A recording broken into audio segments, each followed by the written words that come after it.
Hey folks, this is JR with DIY Prepper. Welcome to the channel, and today we are going to be talking about huge mistakes that preppers make that could make everything that they have done as a prepper absolutely worthless. These are fatal errors that'll hamstring your preparedness efforts and, in a worst case situation, could result in the death of you or a loved one, which is not good. So yeah, fun stuff today. And the first mistake that I want to talk about is preparing just for one specific event.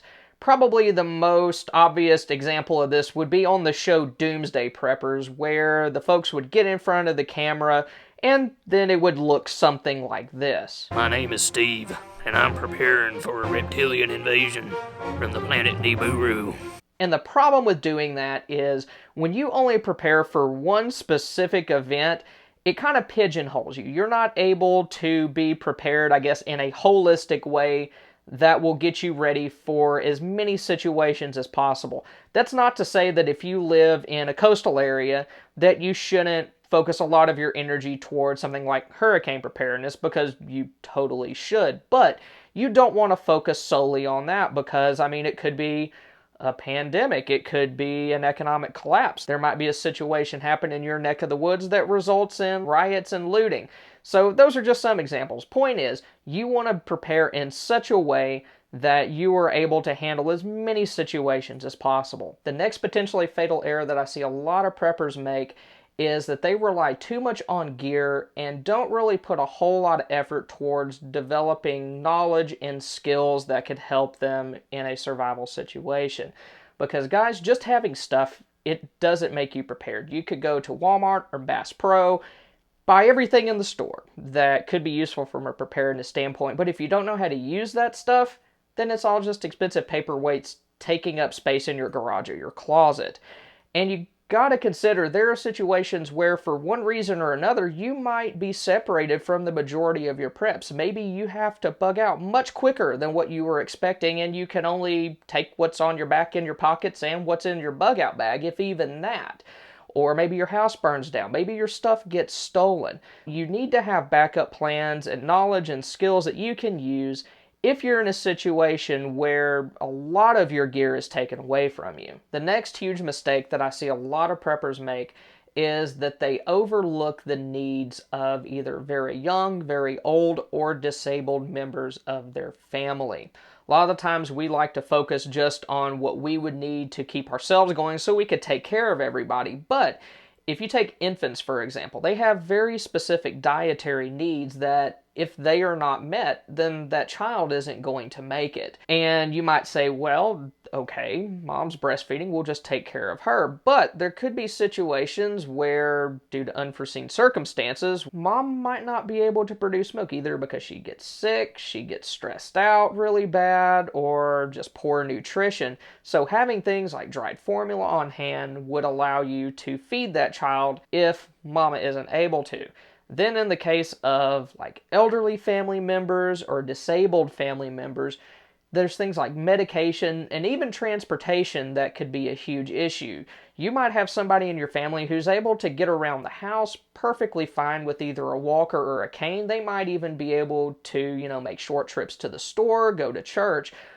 But if you're in a situation where you're having to cover a long distance to get to safety on foot, they're not going to be able to make that distance with a walker or a cane, and you're not going to be able to carry them. So you need to have things like maybe a spare wheelchair in the car at all times in case you got to bug out. Then you'll be able to get them where y'all need to go if you have to go on foot. The next huge mistake that I see a lot of preppers make is that we tend to ignore our physical limitations. Like, I'll just pick on me, for example. I'm not in nearly as good a shape as I used to be. I've kind of gained weight. My metabolism, it just decided that it was just gonna up and resign, and it left. You can't really tell on camera, but if I, turn sideways and stretch my shirt out, you'll be like, dude, are you pregnant? But then also, my back and my knees, they're not what they used to be. I used to do all sorts of crazy, stupid stuff. Even less than 10 years ago, like jumping off of things. It was low-level parkour stupidity. But if I were to try any of that now, y'all would need a snow shovel to scoop my carcass off of the ground. So, things like, obesity, that's one for a lot of people. Maybe you're just getting on up there in age. Maybe there's chronic health problems or disabilities. So you need to think about the stuff that you can realistically do and then kind of compare that with the stuff that, if you're honest with yourself, that you can't do, and then kind of build your preparedness plan around those things. The next potentially fatal mistake that we as preppers make is we tend to just blindly follow the advice of others. Maybe we find some random guy on YouTube that we like, or there's a survival author that really makes sense to us, and then we just blindly copy and follow what they do. But really, the best thing is to get your information from several sources. Don't just watch one or two guys or girls. Watch several, read several different books, get different perspectives, and then figure out how you can make all of that information fit in such a way that it benefits you most in your specific situation. The next mistake that I see a lot of preppers make is they tend to get married to the idea of either bugging in or to the idea of bugging out, and they kind of like to ignore the need for the other. So folks that just plan to bug out, they don't really have plans for bugging in because they're like, I'm just going to leave. And then the folks who plan on bugging in, they don't have plans to bug out because they want to be able to hang out at their house with all their stuff. Maybe they have a homestead and they think that they have everything that they are going to need. But let's say you're in the bug out only camp. Well, you got to remember, bugging out, a lot of times it's going to be more dangerous than bugging in because there's stuff that could happen from point A to point B. Maybe dangerous folks on the road, hazardous conditions in the area that you will be traveling through, and there's also a good chance you're going to have to leave a lot of your preps behind. If you have a house full of preps, you're not going to be able to fit all that in the back of your Honda. Then if you're somebody who is only in the bugging in camp, you gotta remember that even though you might have a nice homestead, you're completely off grid. You can provide for all of your food needs. What happens if it's a really long-term situation, people find you, and then you get overrun? So regardless of what camp you kind of lean towards, you need to have plans for being able to stay where you are, and you need to have plans to get out of Dodge. The next huge mistake that I see preppers make, and most preppers I think fall into this trap at one point or another, or they just stay stuck there, is they only focus on maybe one or two areas of preparedness, and a lot of the times these are the ones that they find most interesting or that they are most comfortable with. And a lot of times guns get picked on with this. When I started as a prepper, I really wasn't a prepper, I was just more of a gun collector, and that's just because I found that stuff interesting. That's what I bought a whole lot. And then stuff happened over the past couple of years that I was like, man, I got all of this brass and lead and firearms, and I really wish I had more food, or I really wish I had more toilet paper. And I think a lot of preppers are kind of like that. We tend to focus more on the fun gear side of things than, like, supplies that we use on a daily basis. But that's not always true for everybody. You have folks on the other end of the spectrum that maybe they're not comfortable with firearms or the idea of wilderness survival.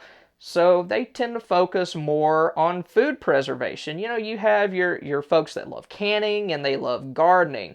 So really what you need to do is you need to be as well-rounded as you possibly can. Don't focus on the things that you enjoy and ignore the things that you find boring or even intimidating in some cases. Try to have as many bases covered as possible that you can mentally handle and you can afford financially. The next potentially fatal error that I see preppers make is having inaccurate calculations of the supplies that they have on hand. And the most obvious with this mistake is going to be food and water, particularly if you purchase things like freeze-dried survival meals. None of those companies have accurate projections on how long the food is going to last. If you order like a crate that has a month's worth of food, considering how much folks eat, especially here in America, we eat a lot. Okay, and I know if it was a long-term situation, we would adjust. But if it says you got a month of food, maybe you got 2 or 3 weeks, if even that. So take a look at what you got. Eat some of that stuff. Eat a meal, okay? Take a bag of Mountain House or a bag of Ready Wise, whatever you have, and prepare that and figure out if that 2 servings is really 2 servings for you and your family. And then it also goes beyond just food and water. Make sure you have enough medications to last you through, at least a season or two. Don't go to like Dollar Tree and go, oh, I got a bottle of Tylenol, and then you figure out that, oh, that bottle of Tylenol has 12 pills in it. So just take a look at that, get a spreadsheet, and figure out exactly what you have and try to have an accurate projection on what you'll need for whatever situation you are preparing for. And another food-related mistake that I see people make is not having enough variety in your food. You don't want to have 3 months worth of your favorite survival food or your favorite dish and nothing else. First of all, a lack of variety is going to drive you and your loved ones absolutely insane. There might even be some members of the family that just refuse to eat, because that does happen. You would think people would, just not starve to death because they have food. People are stubborn, people are stupid. So, have variety, just, for the taste. And then also, it's a nutritional concern as well. You need to have a variety of foods, fruits, vegetables, grains, proteins, so that your body will have the nutrients and the vitamins and minerals that it needs to survive. And it's also a good idea to have some multivitamins on hand that you can take daily to kind of bridge the gap, just in case there are some deficiencies in those areas. And the last food-related mistake that I want to talk about today is not testing your survival food before you actually need it.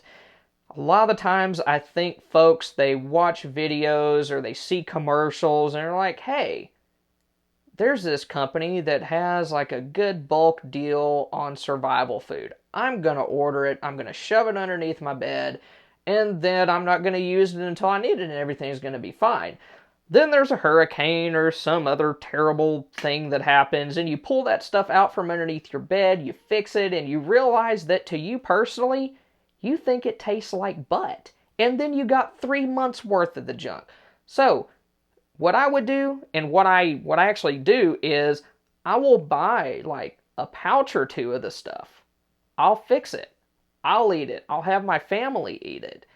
And if we don't like it, we don't buy any more of it. And if we do like it, then we try to buy a little bit in bulk. There have actually been situations where people, in large, like most folks will like a particular dish. And when I say this is just an example. I'm not saying anything bad about it. It's the Mountain House, I think it's Italian pepper steak or something like that. Most people love it.